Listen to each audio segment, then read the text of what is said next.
يا جماعه بفك القرض ادعوا له وان شاء الله خير، والموضوع هيبقى خير وببساطه ان شاء الله باذن الله. تمام. وحتى قاعد معايا يا ابو احمد اهو، ومفيش اي مشكله خالص ان شاء الله، والموضوع خير وهتعدي على خير وربنا ييسر الامور ان شاء الله. والاستاذ جمال معاكم اهو. كله خير ان شاء الله، وكل شيء بقدر ربنا سبحانه وتعالى. واحنا طبعا مؤمنين باللي ربنا يعمله.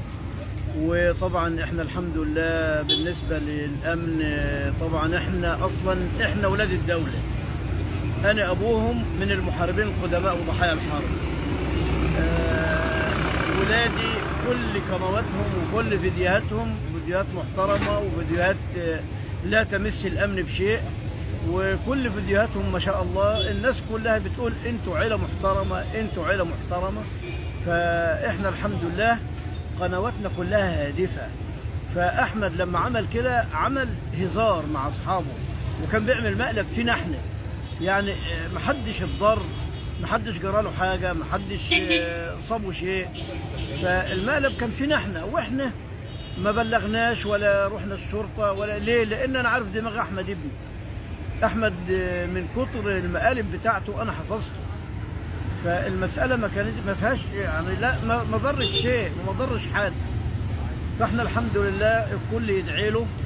وطبعا بنناشد المسؤولين الرحمه، وبنناشدهم برضو المغفره. ان والدته يا جماعه تعبانه جدا والله، قاعده قدام المحكمه كلنا والله كلنا تعبانين والله، كلنا في ازمه، لان طبعا ما نتوقعش ان ده يحصل اصلا. فبنسالكم الدعاء، وبنسالكم برضو تقفوا في ظهر احمد زي ما بيقول لكم انتوا السند وانتوا في ظهري. فالناس اللي بتحبه والقنوات اللي بتحبه تناشد برضه بان ربنا يعني ييسر له امره، وبان الامر طبيعي خالص، وفيديو طبيعي من ضمن الفيديوهات اللي عملها على القناه، وما هوش غريب عن القناه. ادعوا له يا جماعه، ادعوا له. فربنا ييسر الامر، ربنا ييسر الامور، ربنا يفك الكرب يا ابو احمد. اللهم امين يا رب. ومعانا برضه ابو امل اهو برضه يا جماعه.